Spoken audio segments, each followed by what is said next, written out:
നമസ്കാരം.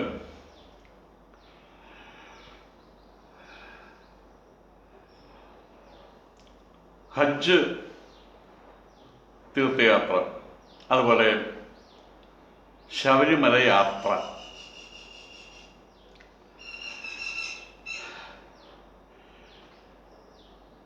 ഇതിനെ രണ്ടിനെയും താരതമ്യപ്പെടുത്തിക്കൊണ്ട് ചില കാര്യങ്ങൾ പറയാനുണ്ട്. അത് ഈ കേൾക്കുന്നവർ കേൾക്കുക, അതിനുപരി കേൾക്കേണ്ടുന്നവർ കേൾക്കുക, അതിനു വേണ്ടിയിട്ടാണ് പറയുന്നത്. ഇപ്പം ഇലക്ഷൻ അടുത്തു. ഈ പ്രളയകാലത്ത് പാമ്പും തവളയും പുലിയും മാൻകുട്ടിക്കും മരത്തിന് മുകളിൽ കയറിയിരിക്കുന്നത് കേട്ടിട്ടുണ്ട്. പ്രളയം കഴിഞ്ഞാൽ രണ്ടുപേരും കടി പിടികൂടും. പ്രളയം വന്നു കഴിഞ്ഞാൽ എല്ലാം കൂടിയിട്ട് ഒറ്റ മരത്തം കയറും. എല്ലാം കയറിയിരിക്കുന്നുണ്ട്.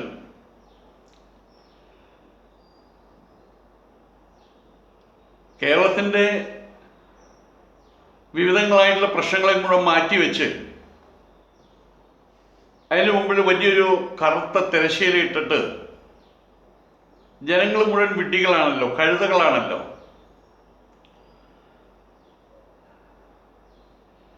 ഇപ്പം ആകെ മൊത്തം ടോട്ടലായിട്ട് ഇപ്പോൾ പറയാനുള്ളത് ശബരിമലയിൽ പെണ്ണ് കയറണോ പെണ്ണ് കയറണ്ടേ, ഇതാണ് കേരളത്തിൻ്റെ ഏറ്റവും വലിയ പ്രശ്നം എന്നാണ് ഇപ്പോൾ ഉമ്മൻചാണ്ടി കണ്ടെത്തിയിട്ടുള്ളത്. നല്ല കാര്യം തന്നെയാണ്, എന്തൊക്കെ കണ്ടെത്തട്ടെ. ശബരിമലയിൽ ആചാരലംഘനം പാടില്ല, സമ്മതിക്കില്ല, താമസിക്കില്ല. ഇതാണ് ഉമ്മൻചാണ്ടിയും അദ്ദേഹത്തിൻ്റെ കൂട്ടാളികളൊക്കെയും പറയുന്നത്. ആചാരലംഘനം അവിടെ മാത്രമല്ല, എവിടെയും പാടില്ല. ഇപ്പം നിങ്ങൾ ഈ കേൾക്കുന്ന ആൾക്കാരുടെ വീടിനകത്ത് ചില ആചാരങ്ങൾ ഉണ്ടാവും. ചില ആൾക്കാർ വീടിനകത്ത് ചെരുപ്പിട്ട് കയറും, ചില വീടുകളിൽ ചെരുപ്പ് ഉപയോഗിക്കില്ല, അങ്ങനെയൊക്കെ ഉണ്ട്. അതെല്ലാം വീട്ടിലും അതിൻ്റെ ആചാരങ്ങളുണ്ടായിരിക്കും. ചില വീടുകളിൽ ഇപ്പം എൻ്റെ കുട്ടിക്കാലത്ത് എൻ്റെ വീട്ടിൽ നോൺ വെജിറ്റേറിയൻ വെച്ചിരുന്നില്ല. ഇപ്പം എൻ്റെ അച്ഛൻ്റെ അനുജൻ, അവരുടെ വീട്ടുകാരൊക്കെ നോൺ വെജിറ്റേറിയൻ കഴിച്ചിരുന്നതാണ്. അദ്ദേഹത്തിൻ്റെ ഭാര്യ വീട്ടുകാരൊക്കെ നോൺ വെജിറ്റേറിയൻ കഴിച്ചിരുന്നതാണ്. അപ്പോൾ അവരിവിടെ വരുന്ന സമയത്ത് 2-3 ദിവസം ഇവിടെ ഉത്സവമൊക്കെ ഉണ്ടാകുമ്പോൾ അവർ അന്യദേശത്ത് നിന്ന് ഞങ്ങളുടെ വീട്ടിലേക്ക് വരും. അപ്പോൾ അവരെ പുറത്ത് കൊണ്ടുപോയിട്ടാണ് ആഹാരം കൊടുക്കാറ്, വീട്ടിൽ വയ്ക്കാറില്ല. അത് ഞങ്ങളുടെ വീട്ടിലെ ആചാരമാണത്, ആചാരം തെറ്റിക്കാറില്ല. അപ്പോൾ എല്ലാ വീട്ടിലും ആചാരം ഉണ്ടാവും, അതിൻ്റേതായിട്ടുള്ള ആചാരങ്ങൾ ഉണ്ടാവും. ആകട്ടെ, നടക്കട്ടെ, നല്ല കാര്യമാണ്. പക്ഷേ ആചാരമുണ്ടെങ്കിൽ അത് ആദ്യം അനുവർത്തിക്കേണ്ടത് ആരാണ്? ആ വീട്ടിൻ്റെ ഉടമസ്ഥനാണല്ലോ. ഇത്രയും ഞാൻ പറയാൻ കാരണം, ശബരിമലയിലെ കാര്യത്തെ ആസ്പദമാക്കിയിട്ട് സംസാരിക്കാൻ പോകുന്നതിൻ്റെ മുന്നോടിയായിട്ടാണ് ഇത്രയും കാര്യങ്ങൾ ഞാൻ പറഞ്ഞത്. ശബരിമലയിൽ നിയമനിർമ്മാണം നടപ്പാക്കാൻ പോവുകയാണെന്ന് പറഞ്ഞു. അതും നല്ലൊരു കാര്യമാണ്. ഇതിനു മുമ്പ് കുറെ കേട്ടതാണ്, BJP കേന്ദ്രത്തിൽ നിന്ന് നിയമനിർമ്മാണം ഉണ്ടാക്കിയിട്ട് അയക്കുന്നു, ഓർഡിനൻസ് ഇപ്പോൾ വരും എന്നൊക്കെ വെച്ച് കാത്തിരുന്നിട്ടുണ്ടായിരുന്നു. അതൊക്കെ പഴങ്കഥകളായി മാറി. ഇപ്പോൾ ഉമ്മൻചാണ്ടിയാണ് ഓർഡിനൻസും നിയമനിർമ്മാണവും നടപ്പാക്കാൻ പോകുന്നത് എന്നാണ് പറയുന്നത്. ആകട്ടെ, അതിനു മുമ്പ് ചില കാര്യങ്ങൾ ഉമ്മൻചാണ്ടി അറിഞ്ഞാൽ നല്ലത്. ഒരു തീർത്ഥയാത്ര എന്ന് പറയുന്ന സമയത്ത് അതിന് നമ്മൾ ടൂർ പ്രോഗ്രാം എന്ന് പറയാറില്ല. ഹജ്ജ് ടൂർ പ്രോഗ്രാം, ഹജ്ജ് ടൂറിസം, അങ്ങനെ കേട്ടിട്ടുണ്ട് എവിടെയും? ദുബായിലേക്ക് ടൂർ പ്രോഗ്രാം, ദുബായിലേക്ക് ചില ആൾക്കാർ ടൂർ പോകും, സൗദി അറേബ്യയിലേക്ക് ചിലപ്പോൾ ടൂർ പോകും. ഒരു രസത്തിന് പിള്ളേർ എല്ലാവരും പൈസ ഉണ്ടെങ്കിൽ അവരാരും വിസ അയച്ചു കഴിഞ്ഞാൽ അവിടെ പോയി. ഞാൻ ദുബായിൽ പോയിരുന്നു, അബുദാബിയിൽ പോയിരുന്നു. അത് തീർത്ഥയാത്രയായിരുന്നില്ല, അതുപോലെ ഒരു സന്ദർശനം, ഒരു ടൂറിസം, അത് മാത്രമായിരുന്നു അവിടെ അങ്ങോട്ട് പോയത്. പക്ഷേ ഹജ്ജ് എന്ന് പറഞ്ഞു കഴിഞ്ഞാൽ അത് തീർത്ഥയാത്രയാണ്. ഇവിടുന്ന് പുറപ്പെടുന്ന സമയത്ത് തന്നെ പ്രധാനമായിട്ട് 19, 28, 30 പിള്ളേരെ കൊണ്ടുപോകാറില്ല സാധാരണഗതിയിൽ അത് കണ്ടിട്ടില്ല. അവിടെ പോകുന്ന ഹജിയർമാർ, ഹജ്ജുമ്മമാർ, അവരൊക്കെ 60 പിന്നിട്ടവരായിരിക്കും അതിൽ പോകുന്ന ഒരു ഭൂരിഭാഗം ഞാനത് കണ്ടിട്ടില്ല. അതിൽ റെസ്ട്രിക്ഷൻസ് എന്തെങ്കിലും ഉണ്ടോ എന്ന് എനിക്കറിയില്ല. അപ്പോൾ ഞാൻ കണ്ടിട്ടുള്ളത് മുഴുവൻ പ്രായം ചെന്ന ആളുകളാണ്. വീട്ടിലെ പ്രാരബ്ധങ്ങളെല്ലാം തീർത്ത്, ഈ പ്രാരബ്ധങ്ങൾ തീർക്കുന്നത് ഒരു കടം തീർക്കലാണ്. ഒരാൾ വിവാഹം കഴിച്ചു 2-3 കുട്ടികളുണ്ടായി, ആ കുട്ടികളെ വഴിയാധാരാക്കുക. പെൺകുട്ടികളുണ്ടായിട്ട് കല്യാണം കഴിഞ്ഞിട്ടില്ല, അപ്പോഴേക്കും ഹജ്ജിന് പോകാൻ തിരക്കായി. അത് ഹജ്ജ് അവിടെ ഏൽക്കില്ല. ആയതുകൊണ്ട് തന്നെ ആ കുട്ടികളോടുള്ള കടം വീട്ടണം. ആ കുട്ടികളുടെ വിവാഹം കഴിച്ച് അവരെയൊക്കെ സെറ്റിൽഡ് ആക്കിയിട്ടൊക്കെ വേണം പോകാൻ, അവരുടെ അനുവാദം ചോദിച്ചിട്ട്. ഇതും കഴിഞ്ഞ് അവിടെ ആർക്കെങ്കിലും കടം കൊടുത്തിട്ടുണ്ടെങ്കിൽ അവരോട് പറയണം എനിക്ക് കടം പെട്ടെന്ന് തിരിച്ചു തരാൻ കഴിയില്ല. അപ്പോൾ അവർ പറയണം അതുകൊണ്ട് കുഴപ്പമില്ല, ഇക്ക പോയിക്കോളൂ, സന്തോഷമായിട്ട് പോയി വന്നോളൂ എന്നാൽ അവരുടെ അനുവാദം വാങ്ങിക്കണം. ആരോടെങ്കിലും കടുത്ത വാക്ക് പറഞ്ഞിട്ടുണ്ടെങ്കിൽ അവിടെ പോയിട്ട് മാപ്പ് പറയണം, ഞാൻ അന്നത്തെ സമയത്ത് അങ്ങനെ പറഞ്ഞു പോയതാണ്. അപ്പോൾ അവർ രണ്ടുപേരും കെട്ടിപ്പിടിക്കുന്നു, അവരുടെ പ്രശ്നങ്ങൾ തീർക്കുന്നു. ഇതിൽ പ്രധാന വശം ഇങ്ങനെയുള്ള മാനസികാവസ്ഥയും വെച്ച് ഹജ്ജിനൊരുങ്ങി പോകുന്ന സമയത്ത് അപ്പുറത്തെ വീട്ടിലെ ആൾക്കാർ പറയാണ്, എനിക്ക് 50,000 കടം തരണ്ട്, എന്നിട്ടാണ് ഹജ്ജിന് പോക്ക്. അങ്ങനെ പോകുമ്പോൾ അയാളുടെ മനസാക്ഷി കുത്തുണ്ടാവും. ആ ഹജ്ജ് പോകുമ്പോൾ ഹജ്ജിൽ ചടങ്ങുകളിൽ പങ്കെടുക്കാൻ പറ്റില്ല. അപ്പോൾ ഇവിടെയുള്ള സകല പ്രാരബ്ധങ്ങളും തീർത്ത് പഴയ കാലഘട്ടത്തിൽ 100-200 വർഷങ്ങൾക്ക് മുമ്പ് ഹജ്ജിന് പോകുമ്പോൾ അതിനകത്ത് മക്കത്ത് പോകുകയാണെന്നാണ് പറയുക. മക്കത്ത് പോയി ചിലപ്പോൾ തിരിച്ചു വരാൻ പറ്റിയിരുന്നു വരില്ല. കാരണം നമ്മുടെ വഞ്ചിയിലും പായവഞ്ചിയിലും ഉരുക്കളിലൊക്കെയാണ് പോകുന്നത്. അവിടെ പോയി തിരിച്ചു വരുന്ന എന്താ ഉറപ്പ്? അതുകൊണ്ട് ഇവിടുന്ന് പോകുമ്പോൾ തന്നെ ഇവിടുത്തെ കാര്യങ്ങൾ മുഴുവൻ സെറ്റിൽഡ് ആക്കിയിട്ട് അങ്ങനെ വേണം പോകാൻ. അതാണ് അതിൻ്റെ മര്യാദ. അത് തുടർന്നു വരുന്നു. ഈ പോകുന്ന സമയത്ത് ഒരു ഗ്രൂപ്പ് ഉണ്ടായിരിക്കും, 40, 50, 60 പേരുള്ള ഒരു ഗ്രൂപ്പ് ഉണ്ടായിരിക്കും. ആ ഗ്രൂപ്പിലൊരു നേതാവ് ഉണ്ടായിരിക്കും, ഒരു ഗുരു, ഒരു അമീർ ഉണ്ടായിരിക്കും. അങ്ങനെയൊക്കെ മുൻ പരിചയമുള്ള ആളായിരിക്കും. അവിടെ പോയി എന്തെല്ലാം ചെയ്യണം, എങ്ങനെ വേണം, എന്തെല്ലാം കാര്യങ്ങൾ. മാത്രമല്ല ഈ കൊണ്ടുപോകുന്ന ആളുകളെ നിലയ്ക്ക് നിർത്താൻ വേണ്ടുന്ന രീതിയിൽ നിലയ്ക്ക് നിർത്താൻ എന്ന് പറഞ്ഞാൽ ഉപദേശിച്ചത് ഇന്ന കാര്യങ്ങൾ ചെയ്യണം, ഇന്ന കാര്യങ്ങൾ ഇപ്പം ചെയ്യണം, അങ്ങനെ എന്നൊക്കെ പറഞ്ഞ്. കാരണം ഇവിടുന്ന് പുറപ്പെട്ട് തിരിച്ചെത്തുന്നത് വരെ അവിടെ കളിക്കാനോ ചിരിക്കാനോ തമാശകളുള്ള സമയമല്ല. സമയമുള്ളപ്പോഴൊക്കെ ഖുർആൻ പാരായണം. അല്ലെ ഫ്ലൈറ്റിൽ കയറിയിട്ട് എയർപോർട്ടിൽ വെച്ച് തിമർക്കുക, ജിദ്ദ എയർപോർട്ടിൽ വെച്ച് അതിനല്ല പോകുന്നത്. കാരണം താനൊരു ഹാജിയാരാണെന്നുള്ള ബോധത്തോടു കൂടിയാണ് പോകാൻ. ഇനി ആർക്കെങ്കിലും അങ്ങനെ ബോധം, അങ്ങനെ സംഭവം ഒരിക്കലും ഇല്ല എങ്കിൽ പോലും എന്തെങ്കിലും ചിരിക്കും കളിക്കാൻ വെച്ചാൽ അമീറൊന്ന് മോത്തി നോക്കും. ഇതിനുള്ള സ്ഥലമല്ല അത്, ഇതിനുള്ള സമയമല്ല അത്. ഇനിയിപ്പോൾ അവിടെ ചെന്നിട്ട് മക്കയ്ക്ക് ഒന്ന് ചുറ്റി നടന്ന് കാണണം, മദീനയ്ക്കൊന്ന് ചുറ്റി. സമയമുണ്ട്, 30 ദിവസമുണ്ട്. പക്ഷേ ഈ ഹജ്ജ് നടക്കുന്ന സമയത്ത് 3-4 ദിവസം കൂടെ ഹജ്ജിൻ്റെ ചടങ്ങുകളുണ്ട്. അത് കൃത്യമായിട്ട് ഉറങ്ങുന്ന സമയത്തല്ലാത്ത സമയത്ത് മുഴുവൻ ധ്യാനത്തിലും പാരായണത്തിലും ഖുർആൻ ചാൻഡിങ്ങിലും മാത്രം ശ്രദ്ധ കേന്ദ്രീകരിച്ചുകൊണ്ടാണ് അവിടെ പോകുന്നത്. പിന്നെ വസ്ത്രധാരണം, എല്ലാവർക്കും ഒരേ വസ്ത്രമാണ്, അല്പവസ്ത്രമാണ്, ഒരേ വസ്ത്രം. അവിടെ കോട്ട് സൂട്ട് ഇട്ടിട്ടൊന്നും പോകാൻ പറ്റില്ല. സൗദി അറേബ്യയുടെ അധിപതിയായിട്ടുള്ള സൗദി രാജാവ് അവിടെ പോകുമ്പോഴും അങ്ങേരും യാതൊരുവിധ സന്നാഹങ്ങളും ഇല്ലാതെ വേണം അദ്ദേഹം അതിനെ പ്രദക്ഷിണം ചെയ്യാൻ വേണ്ടിയിട്ട്. ഇവരൊക്കെ ചെയ്ത് അവരും ചെയ്യണം. ഇത് കഴിഞ്ഞ് 1 മാസം മക്ക സന്ദർശിക്കാനും മദീന സന്ദർശിക്കാനൊക്കെ ഉണ്ട്. അപ്പോഴും ഈ അമീർ കൂടി ഉണ്ടായിരിക്കും. ഇവിടുന്ന് പോകുന്ന, ലോകത്തിൽ നിന്ന് പോകുന്ന രാഷ്ട്രങ്ങളിൽ ഏറ്റവും വലിയ രസം നമ്മൾ മനസ്സിലാക്കേണ്ടത്, ബഹ്റൈനിൽ നിന്ന് പോകുന്ന ഒരു ഹാജിയാർക്കോ ഹജ്ജ് ഉമ്മിക്കോ കിട്ടുന്നതിനേക്കാൾ ബഹുമാനം കിട്ടുന്ന ഇന്ത്യക്കാർക്കാണ്. ഇന്തോനേഷ്യയോ മറ്റൊരു രാജ്യമുണ്ട്, അവർക്കും ഇന്ത്യക്കാർക്കുമാണ് ഏറ്റവും കൂടുതൽ ബഹുമാനം കിട്ടുന്നത്. കളഞ്ഞു കുടിക്കാൻ പാടില്ലല്ലോ. ഇന്ത്യൻ ഹാജിയാർമാർ, ഇന്ത്യയിൽ നിന്ന് ഹജ്ജിന് പോകുന്ന ആളുകൾക്ക് അവർക്ക് എന്തോ ഒരു പ്രത്യേക ഒരു ട്രീറ്റ്മെൻറ്റ്, പ്രത്യേകമായിട്ടുള്ള സേവനം പോലെയാണ്. പ്രത്യേക സേവനം എന്നല്ല പറയുന്നത്, അവർക്കൊരു പ്രത്യേക ബഹുമാനമാണ് ഇന്ത്യൻ മുസ്ലിങ്ങൾക്ക് അവിടെ കിട്ടുന്നത്. ഇതെല്ലാം കഴിഞ്ഞ് ജിദ്ദ എയർപോർട്ടിലെത്തുന്ന സമയത്തിന് വിപുലമായ സംവിധാനങ്ങളാണ്. അവിടെ ഇന്ത്യക്കാർക്ക്, ഇന്തോനേഷ്യക്കാർക്ക്, ഈജിപ്തുകാർക്ക് അതെല്ലാം അവിടെ ചെന്ന് കഴിഞ്ഞാൽ കണ്ണട ചെന്ന് നിന്നാലും മതി, നമ്മൾ എത്തേണ്ടടുത്ത് എത്തിക്കും. അതുപോലെ വിപുലമായ സംവിധാനം. 30 ലക്ഷം ആളുകൾക്ക്, ഒരാൾ 2 ആളല്ല, 30 ലക്ഷം ആളുകൾക്ക് വിപുലമായ സംവിധാനം. യാതൊരു വിധത്തിലുള്ള അവിടെ ചെന്നതിന് ശേഷം അത് കിട്ടിയില്ല, ഇവിടെ ഇത് കിട്ടിയില്ല, ഇവിടെ അങ്ങനെ കിട്ടിയില്ല, ഇവിടെ അങ്ങനെ കിട്ടിയില്ല, യാതൊരു പ്രശ്നവുമില്ലാതെ അവരുടെ ആധ്യാത്മികവും അവരുടെ ഭൗതികവുമായിട്ടുള്ള കാര്യങ്ങൾ മുഴുവൻ ചിട്ടവട്ടത്തോടുകൂടി ക്രമത്തോടുകൂടി നോക്കിക്കൊണ്ട് നടക്കാൻ അവിടെ ആൾക്കാരുണ്ട്. ദാറ്റ് ഈസ് ഹജ്ജ്. അതാണ് ഹജ്ജ് കർമ്മം. ആചാരങ്ങളുണ്ട്, ആചാരങ്ങൾക്ക് അവിടെ തെറ്റ് വരുന്നില്ല.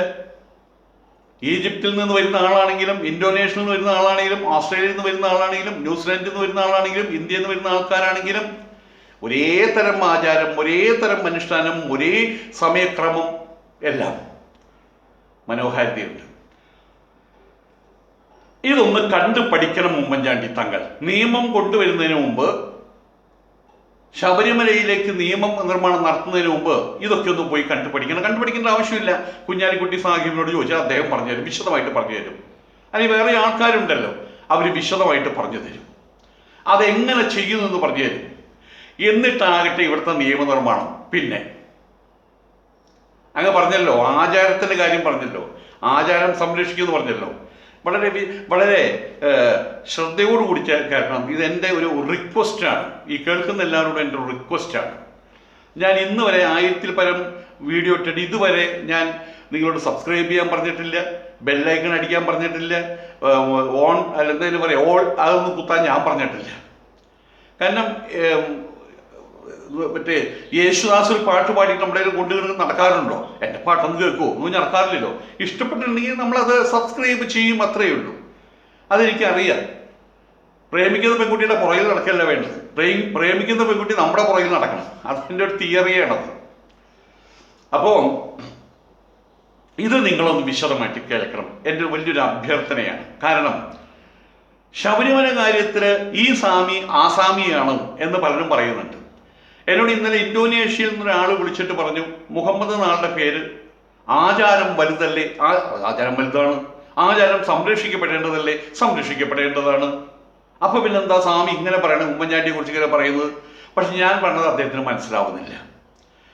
ഒന്നാമത് ഫോണിൽ ഇടയ്ക്കിടയ്ക്ക് എന്താന്ന് ചോദിക്കും, എന്തോ റേഞ്ച് പോകുന്ന എന്തോ പ്രശ്നമുണ്ട്, അങ്ങനെ നിർത്തി പിന്നെ വിളിച്ചിട്ടില്ല.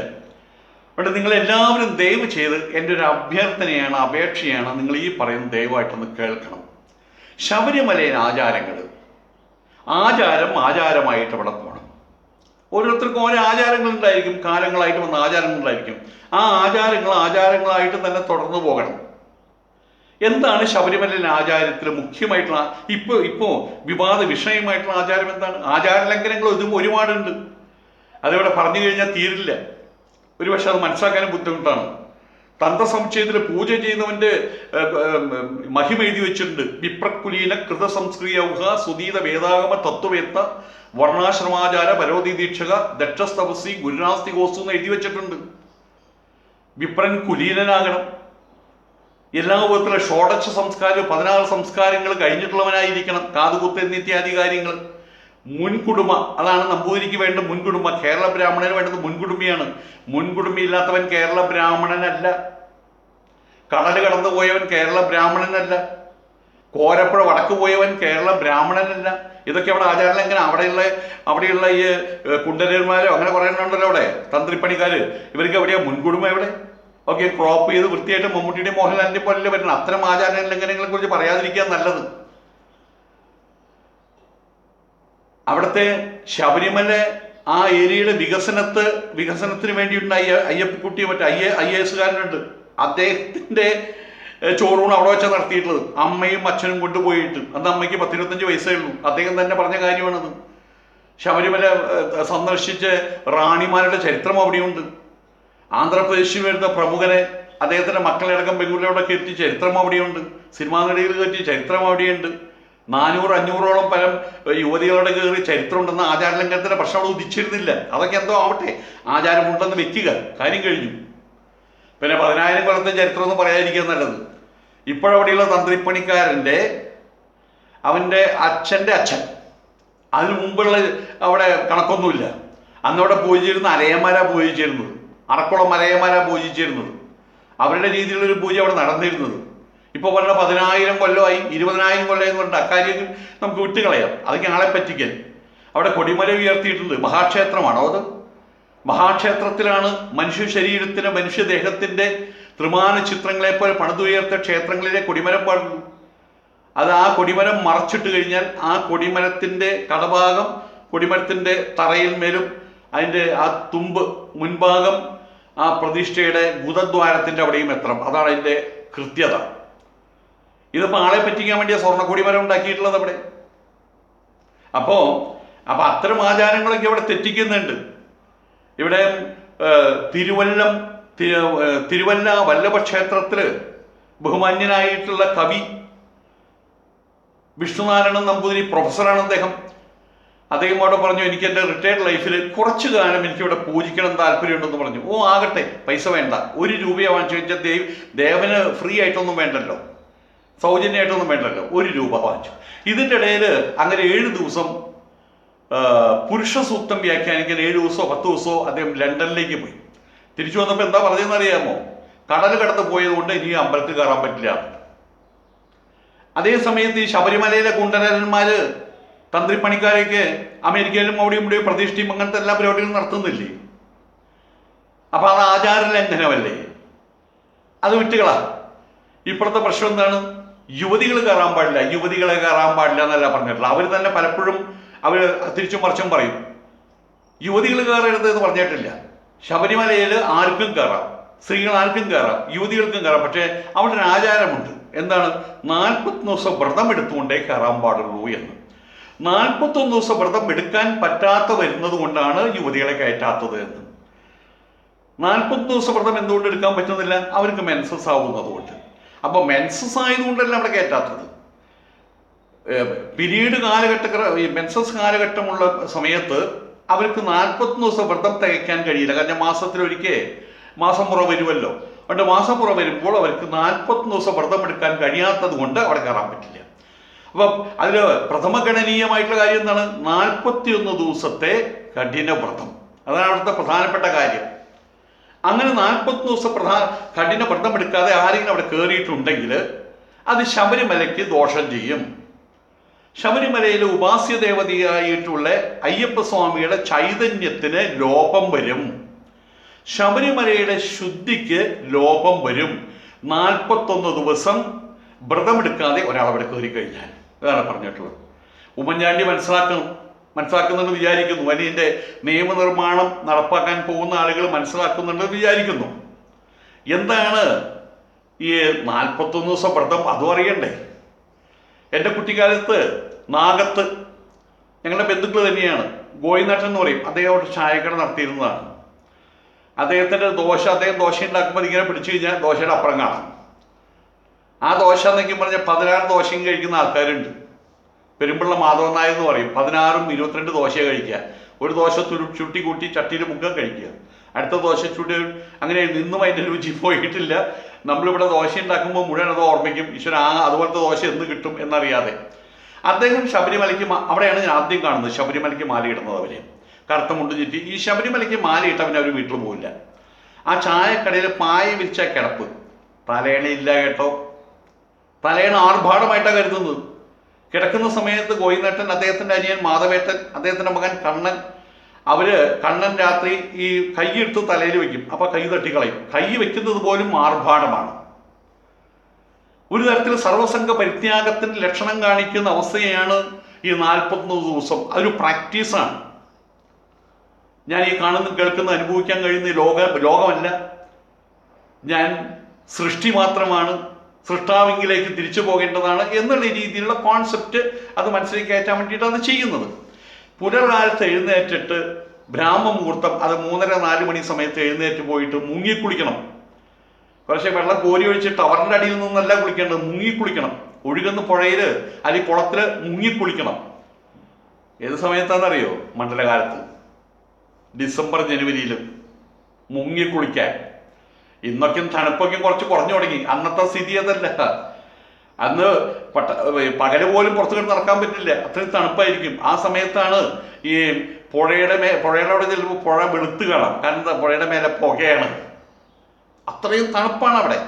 പുഴയുടെ മേലെ കൂടെ ഇങ്ങനെ ആ പുറത്തുള്ള ആ ചെറിയ ചൂട്, ആ ചൂട് തട്ടിയിട്ട് ഇതിൻ്റെ നീരാവി പോലെ ഇങ്ങനെ ഇങ്ങനെ ഇങ്ങനെ ഇങ്ങനെ ഇങ്ങനെ അത് കാണാം. അവിടേക്ക് വേണം എടുത്തിട്ട് ചാടാൻ. അവിടെ വെച്ചിട്ട് വേണം കുളിക്കാൻ. കുളിച്ചു കഴിഞ്ഞിട്ട് തൊട്ടടുത്തുള്ള അമ്പലം മലം വെച്ചിട്ട് ഇവിടെ വന്നു കഴിഞ്ഞാൽ കാപ്പി ചായ കുടിക്കില്ല, പാൽക്കഞ്ഞി എന്നിത്യാദി കാര്യങ്ങളാണ് കുടിക്കുക. അതിനകത്ത് കഡ്ഡൊമ്പള ലവണാത്യുക്ഷണ തീക്ഷണ രൂക്ഷ വിദാഹിനക ആഹാര രാജസശ്രേഷ്ഠ എന്നൊക്കെയും ഗീതയിൽ പറയുന്നുണ്ട്. അതായത് കടുത്ത ഉപ്പും മുളകും ഉള്ളിയും ഒക്കെയുള്ള സാമ്പാറും കാര്യങ്ങളൊന്നും ഉരുട്ടി വിഴുങ്ങില്ല. അല്പാഹാരം, സാത്വികമായിട്ടുള്ള ആഹാരം, മുടി മുറിക്കാൻ പാടില്ല, ക്ഷൗര വിവർജനം എന്നാണ് പറഞ്ഞിട്ടുള്ളത്. നഖം വെട്ടാൻ പാടില്ല, അത്രയും കാലമായിട്ട് നഖം വെട്ടാൻ പാടില്ല എന്നാണ് പറഞ്ഞിട്ടുള്ളത്. പിന്നെ ശരണം വിളിക്കണം. ആരോ എന്നോട് പറഞ്ഞു ഒരു ദിവസം 1008 പ്രാവശ്യം ശരണം വിളിക്കണം എന്നാണ് പറഞ്ഞിട്ടുള്ളത്. അത് അതിൻ്റെ കണക്ക് എനിക്ക് കൃത്യമായിട്ട് അറിയില്ല. ഈ ശരണം വിളിക്കുന്നത് എന്തിനാണെന്ന് വെച്ച് കഴിഞ്ഞാൽ രജസ്വലകളായിട്ടുള്ള സ്ത്രീകൾ, കാരണം മലയ്ക്ക് മാല ഇട്ട് കഴിഞ്ഞാൽ ഓരോ ഭക്തനും അയ്യപ്പനാണ്. അയ്യപ്പനെ സംബന്ധിച്ചിടത്തോളം അവിടെ പുറത്തു പോകുന്ന രജസ്വലകളായിട്ടുള്ള സ്ത്രീകൾ, മാസമുറയുള്ള സ്ത്രീകൾ പോകുന്ന സമയത്ത് അവരെ കാണാതിരിക്കാൻ, അയ്യപ്പന്മാരെ കാണാതിരിക്കാൻ വേണ്ടി ഇവരെന്ത് ചെയ്യും, വഴി കൂടെ നടക്കുമ്പോഴും അല്ലാത്ത സമയത്തും വഴി കൂടെ നടക്കുമ്പോൾ ഉച്ചത്തില് സ്വാമിയേ, അത് നമുക്ക് വൃശ്യം 1-ാം തീയതി പിറന്നു എന്നറിയുന്നത് ഇങ്ങനെയാണ്. ഞാനൊക്കെ നല്ല കടത്ത് ഉറക്കായിരിക്കും. ആ സമയത്ത് ഞങ്ങൾ പുറത്ത് ഓരോ ഗ്രൂപ്പുകളായിട്ട് പോകുന്നത് ശരണം പിടിച്ചു. അപ്പൊ അന്ന് വൃശ്യം 1-ാം തീയതി അല്ലേ എന്ന് അപ്പോഴറിയാം. ഇന്നിപ്പോൾ ആ ശബ്ദം എവിടെയും കേൾക്കാനുണ്ടോ? അപ്പൊ അത്തരം സാഹചര്യത്തിൽ വീട് വിട്ടിട്ട് ഗോവിന്ദേട്ടനും കൂട്ടരും അവരെ തന്നെ അവിടെ വെടിക്കെട്ട് രാമൻ നായർ ഉണ്ടായിരുന്നു. അദ്ദേഹത്തിന്റെ ഫാമിലിയും ഇതുപോലെയായിരുന്നു. വീട് വിട്ടാൻ നിന്നിരുന്നത്. വീട്ടിൽ വയ്ക്കുന്ന ഭാര്യ അമ്മ വയ്ക്കുന്ന ആഹാരം എല്ലാവരും കഴിച്ചിരുന്നത്. അവരാണ് ആഹാരം ഉണ്ടാക്കി കഴിച്ചിരുന്നത്. അത്രത്തോളം ശുദ്ധിയോടുകൂടി 100% ഭക്തിയോടുകൂടി ധ്യാനനിരതമായിട്ടുള്ള മനസ്സോടുകൂടിയിട്ട് ആണ് അവർ ശബരിമലയ്ക്ക് പോയിരുന്നത്. ഈ പോകുന്നതിന് മുൻപ് അവിടെ അയ്യപ്പൻ വിളക്ക് നടത്തും. ഇവരെല്ലാവരും അയ്യപ്പന്മാരെല്ലാവരും കൂടി പൈസ എടുത്ത് അയ്യപ്പൻ വിളക്ക് നടത്തും. അവിടെ ഉടുക്കൊട്ടും പാട്ടുണ്ട്. ഈ പാട്ടിനകത്ത് മുഴുവൻ വേദാന്തമാണ്. 1-ാം തിരുപ്പടി എന്താണ്, 2-ാം തിരുപ്പടി എന്താണ്, 3-ാം തിരുപ്പടി എന്താണ്, അതിനെക്കുറിച്ചുള്ള 18 പടികൾ, ഒരു മനുഷ്യന്റെ മറ്റേ പഞ്ചകോശങ്ങൾ, കർമ്മേന്ദ്രിയങ്ങൾ, മറ്റേ ജ്ഞാനേന്ദ്രിയങ്ങൾ, പഞ്ചപ്രാണനുകൾ, മനസ്സ്, ബുദ്ധി, അഹം എന്നിത്യാദി കാര്യങ്ങൾ ചേർന്ന ഈ പഞ്ചഭൂതാത്മക ശരീരത്തിന് അപ്പുറമാണ് എൻ്റെ നില എന്നറിയിക്കാൻ വേണ്ടിയിട്ടുള്ള വേദാന്തപരമായിട്ടുള്ള കൽപ്പനകളാണ് അയ്യപ്പൻ പാട്ടിലുണ്ടാകുക. ഇതെല്ലാം കഴിഞ്ഞിട്ടാണ് ശബരിമലയ്ക്ക് പോയിരുന്നത്. ശബരിമലയ്ക്ക് പോകുന്ന സമയത്ത് അവിടെ കാട്ടില് പുലിയും ആനയൊക്കെ ഉണ്ടാവും. അപ്പോൾ വീട്ടുകാർക്ക് വലിയ സങ്കടമാണ്. അവർ പോകുന്നു നോക്കാൻ വേണ്ടിയിട്ട് അവിടെ ബസ്സിലോ അല്ലെങ്കിൽ കാറിലോ ആണെങ്കിൽ അവിടെ അവരെ പോയി നിൽക്കാറില്ലേ. അവിടെ പോയി നിന്നിട്ട് പോയതിന് ശേഷം വഴിയിൽ വെച്ച് ഫോൺ ചെയ്ത് അങ്ങോട്ട് വർത്തമാനങ്ങൾ, എന്തായി ഇവിടുത്തെ കാര്യം എന്തായി, ഞങ്ങൾ നാളെ വരാട്ടോ, കുഴപ്പമില്ലാട്ടോ എന്ന് പറഞ്ഞ പരിപാടികളൊന്നുമില്ല. ഒരു ബന്ധം വിടലാണത്, അതിൻ്റെ ഒരു പരിശീലനമാണത്. ഇങ്ങനെയാണ് അവിടെ പോയിരുന്നത്. ഇങ്ങനെ 41 ദിവസം കഴിഞ്ഞിട്ട് അവിടെ പോയിരുന്നത്. എനിക്ക് കൃത്യമായിട്ട് അറിയാം. തൃപ്പൂർ അമ്പലത്തിൻ്റെ നടക്കെ പന്തൽ കെട്ടിയിട്ട് അവിടെ 41 ദിവസം അയ്യപ്പന്മാർ അവിടെയാണ് ആഹാരം വെക്കുന്നു, അവിടെ വെച്ച് കഴിക്കുന്നു. അവർക്ക് ഇഹലോകത്തിൽ യാതൊരു ബന്ധങ്ങളുമില്ലാതെ ഇതെല്ലാം കഴിഞ്ഞ് ഓടി വന്നവർ ചെയ്യുന്ന ആദ്യം മുടി വെട്ടുന്നു, നഖമെല്ലാം വെട്ടുന്നു.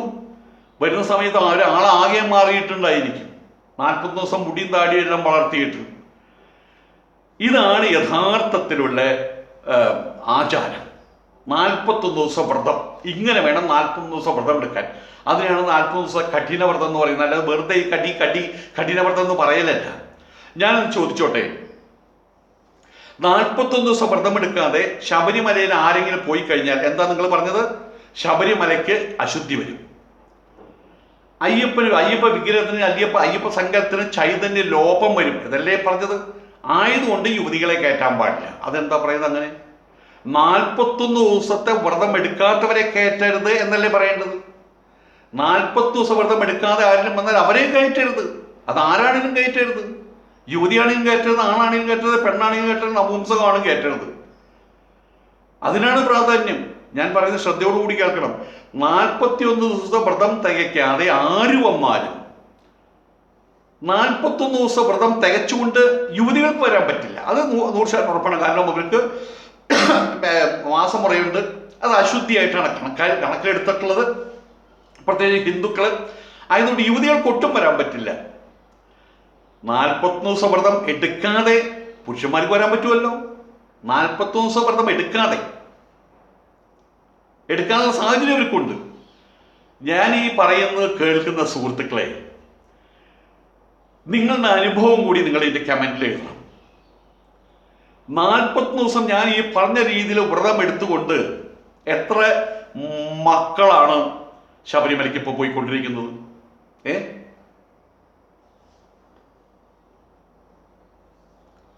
ശബരിമലയ്ക്ക് വ്രതം ഇട്ട് കഴിഞ്ഞാൽ വീടിനകത്ത് പോലും നിൽക്കാൻ പാടില്ല എന്നാകിൽ എങ്ങനെയാ ഗവൺമെന്റ് ഓഫീസിൽ ജോലിക്ക് പോണത്?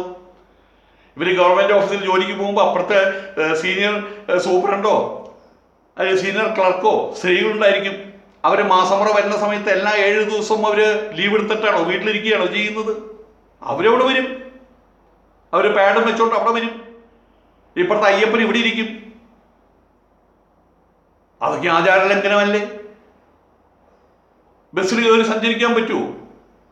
ബസ് കയറിയിട്ട് ജാമ്യേ എന്ന് പറഞ്ഞ് നിലവിളിക്കാൻ പറ്റുമോ? സ്വാമി കയറിയോണ്ട് ഇവിടെ മെൻസസ് ആയിട്ടുള്ള സ്ത്രീകൾ മുഴുവൻ പുറത്തേക്ക് ഇറങ്ങുക എന്ന് കണ്ടക്ടർക്ക് പറയാൻ പറ്റുമോ? ആചാരങ്ങളാണ് ഇതൊക്കെ. ഇന്നത്തെ കാലഘട്ടത്തിൽ ചില വ്യത്യാസങ്ങളും വരുത്താം. അത് തന്നെയാണ് യുവതിയുടെ കാര്യത്തിലും പറഞ്ഞിട്ടുള്ളത്. അത് വേറെ കാര്യം.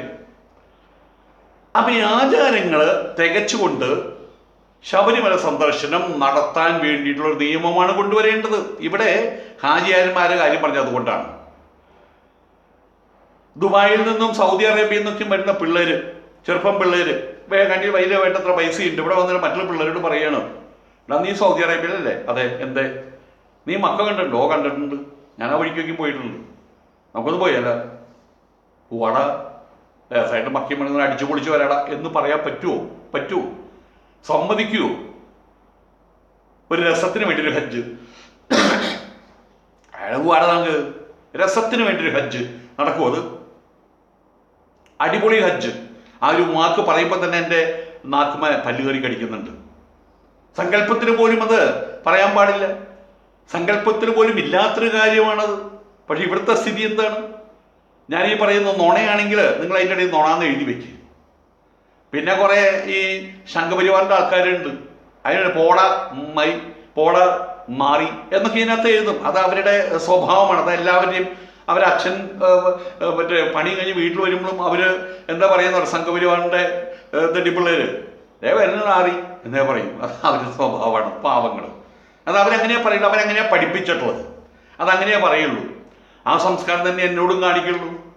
ഏടാ ജാമ്യാരെ എന്താണ്ടാ അച്ഛ എന്ന് ചോദിച്ചിട്ട് പോലെ അവരുടെ വീട്ടിൽ അങ്ങനെ ചോദിക്കുള്ളൂ. അത് പറഞ്ഞിട്ടൊന്നും കാര്യമില്ല. അപ്പൊ അത് പറഞ്ഞിട്ട് കാര്യമില്ല. അപ്പം ഞാൻ അത് വേറെ വിഷയം. അപ്പൊ പറഞ്ഞു വരുന്നത്, ഒരു അടിപൊളി ഹജ്ജ് നടത്താനൊന്നും കഴിയില്ല. പക്ഷെ ഇന്ന് കേരളത്തില് ശബരിമലയ്ക്ക് പോകുന്ന ആളുകളുടെ സ്ഥിതി എന്താണ്?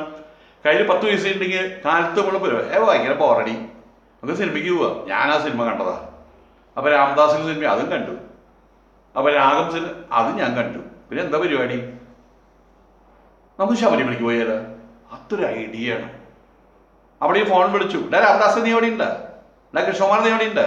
നോ ഇതൊരു പരിപാടി ഉണ്ടാ വട സാധനങ്ങളൊക്കെ വാങ്ങിച്ചു, കുപ്പിയൊക്കെ വാങ്ങിച്ചു, കറുത്ത മുണ്ടയ്ക്കും ചെയ്തു, യാത്ര. ഇതല്ലേ സത്യത്തിലൂടെ സംഭവിക്കുന്നത്?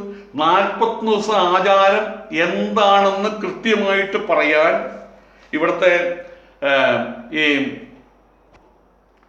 ശബരിമല വക്താക്കളെ വെല്ലുവിളിക്കുകയാണ് ഞാൻ. എന്താണ് 41 ദിവസം ആചാരം? 41 ദിവസം കഠിന വ്രതം എന്താണ്? എങ്ങനെയാണ് കഠിന വ്രതം എടുക്കേണ്ടതെന്ന് ഇവിടെയുള്ള കണ്ഠരന്മാരോ അല്ലെങ്കിൽ ദേവസ്വം ബോർഡിന്റെ ആൾക്കാരോ അവരൊന്ന് വായ തുറന്ന് പറയോ? ധൈര്യമുണ്ടോ അത് പറയാൻ? 41 ദിവസം കഠിന വ്രതം എന്ന് പറയുന്നത് ഇവരെപ്പോഴും വ്രതം എന്ന് പറയില്ല, കഠിനവ്രതം. കഠിനവ്രതം, ഈ കഠിനവ്രതം എന്താണെന്നൊന്ന് പറഞ്ഞു തരാൻ ഇവന്മാര്, ഈ മണവണാഞ്ചന്മാര് തയ്യാറുണ്ടോ? വെല്ലുവിളിയാണത്. 41 ദിവസം വ്രതം ഏത് രീതിയിൽ എടുക്കണം? എന്താണ് ഈ 40 ദിവസം വ്രതം എന്ന് പറഞ്ഞ് ഞങ്ങൾ കുഴപ്പിച്ചുകൊണ്ട് നടക്കുന്നത്? എന്താണ് അതിന്റെ അന്തരാർത്ഥം? ഇവര് പറഞ്ഞു തരാൻ തയ്യാറുണ്ടോ വാസ്തവത്തിൽ? അപ്പുറത്തൊരു മുസ്ലിയാനെ വിളിച്ചിട്ട് അല്ലെങ്കിൽ ഒരു ഹജ്ജിന് പോയ ഒരാളെ വിളിച്ചിട്ട് പറയണേ എന്താണ് നിങ്ങളുടെ ഹജ്ജ് യാത്ര പറഞ്ഞാൽ അവര് ഇങ്ങനെ കിളി പറയുന്ന പോലെ അവർ പറയും. അത് ഇവിടുന്ന് പുറപ്പെടുമ്പോൾ ഇന്ന കാര്യങ്ങൾ ചെയ്യണം, കടം കൊണ്ട് നമ്മൾ തീർക്കണം, ആരോടും ചീത്ത പറഞ്ഞിട്ടുണ്ടെങ്കിൽ നമ്മൾ മാപ്പാക്കണം, ആമീകർ ഉണ്ടായിരിക്കും, അങ്ങനെ ഒപ്പം നടക്കാൻ പാടുള്ളൂ, ജിദ്ദയിൽ ചെന്നാൽ എന്ത് ചെയ്യണം, മക്കയിൽ ചെന്നാൽ എന്ത് ചെയ്യണം, ആ 4 ദിവസ കർമ്മങ്ങൾ എന്തൊക്കെയാണെന്നൊക്കെയും പറഞ്ഞു തരും. ഇവർക്കത് പറഞ്ഞു തരാനുള്ള എന്തൊരു ശേഷിയുണ്ടോ? എന്താണ് ഈ കഠിനവ്രതം?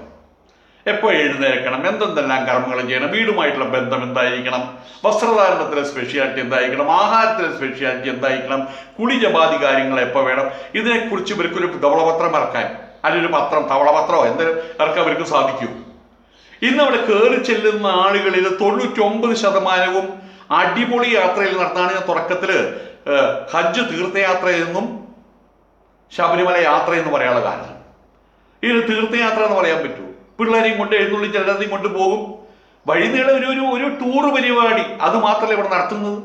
ആയതുകൊണ്ട് തന്നെ വീണ്ടും ഞാൻ ഓർമ്മിപ്പിക്കുകയാണ്, 40 ദിവസം കഠിനവ്രതം നടത്തിയിട്ടല്ലാതെ ആരെങ്കിലും അവിടെ പോകുന്നുണ്ടെങ്കിൽ ശബരിമലയുടെ ശുദ്ധി നഷ്ടപ്പെടും. സത്യമാണല്ലോ, ഇതല്ലേ അവർ പറഞ്ഞിട്ടുള്ളത്.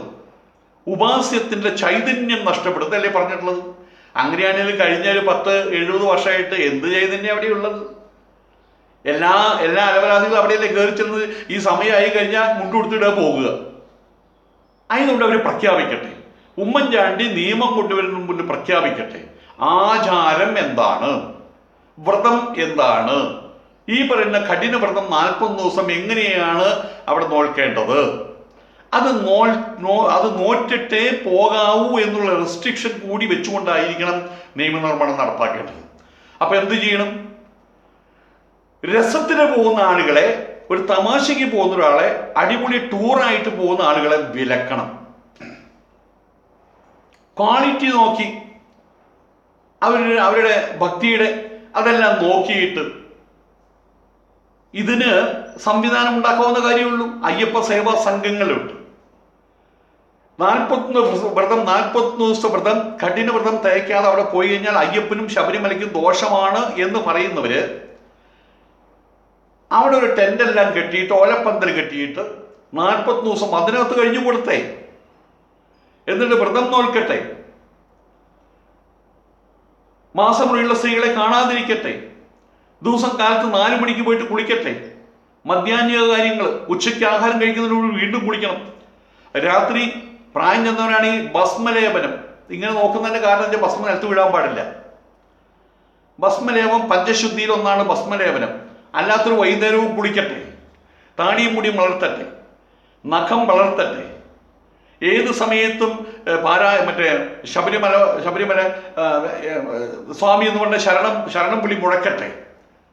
ഇതിങ്ങനെ 40 ദിവസം കൃത്യത പാലിച്ചിട്ട് ആചാരശുദ്ധിയോട് കൂടിയിട്ട് 40 ദിവസം കഠിന വ്രതത്തോട് കൂടിയിട്ട് ആരൊരുങ്ങി നിൽക്കുന്നുവോ അവരെ മാത്രമേ ശബരിമലയിൽ കയറ്റാൻ പാടുള്ളൂ. അതുകൊണ്ട് ആണുങ്ങൾക്ക് എന്തുമാകാം. ആൺവർഗത്തിന് 1 വയസ്സ് മുതലോ 100 വയസ്സ് വരെ ജീവിതകാലം മുഴുവൻ അവർക്ക് ഇന്ന് കെട്ടി ഒരുങ്ങിയിട്ട് നാളെ പോകാം, നാളെ കെട്ടി ഒരുങ്ങി മറ്റന്നാൾ പോകാം, കള്ള് കുടിച്ചു പോകാം, കള്ള് കുടിക്കാണ്ട് പോകാം. ഈ വക എല്ലാ തെമ്മാടിത്തരവും കാണിക്കാം. അവർക്ക് 40 ദിവസം വ്രതത്തിന്റെ കണക്കവിടെ എഴുതി വെച്ചിട്ടില്ല. യുവതികൾക്ക് മാത്രം 40 ദിവസം വ്രതത്തിന്റെ കണക്ക് എന്താണ്? അവർക്ക് മാസമുറ ഉണ്ടാക്കുന്നുണ്ട്. അതുകൊണ്ട് 40 ദിവസം തികയ്ക്കാൻ പറ്റാത്തത് കൊണ്ടാണ് അവിടേക്ക് കടക്കരുത് എന്ന് പറയുന്നത്. യുവതികൾ കയറിയോണ്ട് അയ്യപ്പന് കുഴപ്പമില്ല. പക്ഷെ അവർക്ക് ശുദ്ധിയില്ലാതെ അവിടെ കയറുമ്പോൾ, ഞാൻ വീണ്ടും പറഞ്ഞത് എംഫസിസ് കിട്ടാൻ വേണ്ടിയിട്ടാണ്, നിങ്ങളുടെ മനസ്സിൽ കയറാൻ വേണ്ടിയിട്ടാണ്. 40 ദിവസം വ്രതം തയ്ക്കാതെ അവിടെ കയറി കഴിഞ്ഞാൽ ശബരിമല വൃത്തികേടാകും, ഉപാസ്യവും ചൈതന്യരഹിതമായി മാറും, ചൈതന്യ ലോപം സംഭവിക്കും. ആയതുകൊണ്ടാണ് യുവതികളെ കയറ്റാത്തത് പറഞ്ഞു. ഇപ്പൊ എന്റെ ചോദ്യം ഇതാണ്, 40 ദിവസം വ്രതം തികച്ചുകൊണ്ടാണോ ഇവിടുത്തെ ഈ സ്വാമിമാരൊക്കെ അവിടെ കയറുന്നത്? രമേശ് ചെന്നിത്തല എല്ലാ വർഷവും അവിടെ പോകാറുണ്ട്. അങ്ങനെ പൗഡർ കുട്ടപ്പൻ എന്നൊരു പേരുണ്ട്. കാരണം എപ്പോഴും അങ്ങനെയാണ്, അങ്ങനെ മേക്കപ്പ് ചെയ്ത് നമുക്ക് എല്ലാം അറിയാം. ഉമ്മൻചാണ്ടി പിന്നെ അങ്ങനെ ചപ്ര മുടിയും കേട്ടിട്ട് അങ്ങനെ ഒരു വ്യക്തിത്വമാണ് അദ്ദേഹം. ഇത് കൃത്യമായിട്ട് വീതുളിയും വെച്ച് ഇവിടുന്ന് ഷേവ് ചെയ്ത് വൃത്തിയാക്കി സിമെന്റ് ഇട്ട പോലെയുള്ള മുഖമായിട്ടല്ലേ അവിടെ പോകുന്നത്. 40 ദിവസം വ്രതം തികച്ചിട്ടാണോ പോകുന്നത് 18-ാം പടി കയറുന്നത്? 18-ാം പടി കയറുന്നത് 40 ദിവസം വ്രതം തികച്ചിട്ടാണോ 18-ാം പടി കയറി പോകുന്നത്, ഇരുമുടിക്കെട്ടുമായിട്ട് പോകുന്നത്? അപ്പോ ശബരിമലയിൽ ആളുകൾ ഇങ്ങനെ കൂടണം. ഇനിയിപ്പോ യുവതീ പ്രവേശനം അനുവദിച്ചു കഴിഞ്ഞാൽ സത്യം പറഞ്ഞാൽ ദേവസ്വം ബോർഡിനും ഈ അവിടുത്തെ തന്ത്രി തൊഴിലാളികൾക്ക് സന്തോഷമേ ഉള്ളൂ. അപ്പൊ കുറച്ചുകൂടി ആൾക്കാർ കൂടുമല്ലോ, കുറച്ചുകൂടി ഉശിര് വെക്കുമല്ലോ, ശബരിമല ദർശന പരിപാടിക്ക്. ചെറുപ്പക്കാരികളോട് കൂടി കയറി കഴിഞ്ഞാൽ കുറച്ചുകൂടി ഉശിര് വെക്കുമല്ലോ. ആ ഉശിരൂടി കൂടുമ്പോൾ കുറച്ചുകൂടി ആൾക്കാർ കൂടുതൽ വരുമല്ലോ, അവർക്ക് സന്തോഷമുള്ള. ആരപ്പ ഈ നിയമമൊക്കെ ഉണ്ടാക്കിയത് ഇവിടെ? ആയതുകൊണ്ട് തന്നെ ഇപ്പൊ ഇത്രയും പറയാനുള്ളൂ. നിങ്ങൾ ഇതൊരു തീർത്ഥയാത്രയാക്കണമെങ്കിൽ അടിപൊളി യാത്രയാണെങ്കിൽ ഇങ്ങനെ തന്നെ നടന്നോട്ടെ. അപ്പോൾ ഒരു 41 ദിവസത്തെ വ്രതത്തിന്റെ കണക്കൊന്നും പറഞ്ഞ് തലയ്ക്ക് വെളിവുള്ള എന്നെ പോലുള്ള ആൾക്കാരെടുത്ത് പറയരുത്. അത് താമസിക്കൂല. പക്ഷേ ഇവിടെ ഉമ്മൻചാണ്ടിക്ക് ആത്മാർത്ഥതയുണ്ടെങ്കിൽ ശബരിമലയുടെ നിയമനിർമ്മാണം നടപ്പാക്കുകയാണെങ്കിൽ മേൽപ്പറഞ്ഞ കാര്യങ്ങളെല്ലാം അതിനകത്ത് ചേർക്കണം. അതിനു വേണ്ടിയിട്ട് നിങ്ങൾ ഹജ്ജ് തീർത്ഥാടനം എങ്ങനെയാണെന്ന് ഒന്ന് പഠിക്കണം. അതിന് അങ്ങനെ പോകുന്നു വേണ്ട. ഇവിടെയുള്ള കുഞ്ഞാലിക്കുട്ടി സാഹിബിനോടോ അല്ലെങ്കിൽ നല്ലൊരു ഉസ്താദിനെ 1-2 ഉസ്താദിനോട് വിളിച്ച് സംസാരിച്ച കാര്യം കഴിഞ്ഞു. ആ രീതിയിലായിരിക്കണം നിയമനിർമ്മാണം നടപ്പാക്കേണ്ടത്. അല്ലാതെ ഒരു ചുളുവിദ്യാ പരിപാടി എന്നുള്ള നിലയ്ക്ക് ഇവിടെ വന്നാൽ ഞങ്ങൾ ആറ്റം ബോംബ് പൊട്ടിക്കുന്നു പറഞ്ഞ പോലെ അവസാനം അത് കീഴ്ശ്വാസമായിട്ട് പോകും. അതൊക്കെയാണ് ഇവരുടെ 1000 വീട് കൊടുക്കാന്ന് പറഞ്ഞതല്ലേ. എന്നിട്ട് എന്തുണ്ടയായി അതൊക്കെ നമുക്ക് എല്ലാവർക്കും അറിയാം. പക്ഷെ അങ്ങനെ ആളുകളെ പറ്റിക്കരുത്. അത്യാവശ്യം വെളിവെക്കുന്ന ആൾക്കാരുണ്ട്. ഞാൻ പഠിച്ചിട്ടുണ്ട്. ഞാൻ 9ാം ക്ലാസ് വരെ പഠിച്ചിട്ടുള്ള ആളാണ്. അത്യാവശ്യം എഴുതാനും വായിക്കാനും എനിക്കറിയാം. അതുകൊണ്ട് ആളുകളെ പറ്റിക്കരുത്. അത്രേ ഇവിടെ പറയാനുള്ളൂ. നിയമനിർമ്മാണമൊക്കെ നല്ലതാണ്. ശബരിമലയിലെ ആചാരങ്ങൾ അതുപോലെ നിൽക്കട്ടെ എന്ന് ഞാൻ പറയുന്നത്. പക്ഷെ ഇന്നത്തെ രീതിയിൽ തോന്നിവാസ പരിപാടികളായിട്ട് സകലമാന പേർക്കും ഒരു ദിവസത്തെ വ്രതം പോലും എടുക്കാതെ ശബരിമലയ്ക്ക് പോകാം എന്നുള്ള സ്ഥിതി മാറണം. അതിന് കർശനമായിട്ടുള്ള നിയമം കൊണ്ടുവരാൻ ഉമ്മൻചാണ്ടി ശ്രമിക്കണം. എപ്പോൾ ശ്രമിക്കണം? അധികാരം കിട്ടിയാൽ. എന്ത് കിട്ടാൻ എനിക്കറിയില്ല. അത് ആ ധൈര്യത്തിനാണ് അങ്ങനെ ഇതൊക്കെയും പറയണത്. അധികാരം കിട്ടിക്കഴിഞ്ഞാൽ. നന്നായിട്ട് അറിയാം അധികാരം കിട്ടില്ല എന്ന്. ശംഭോ മഹാദേവ.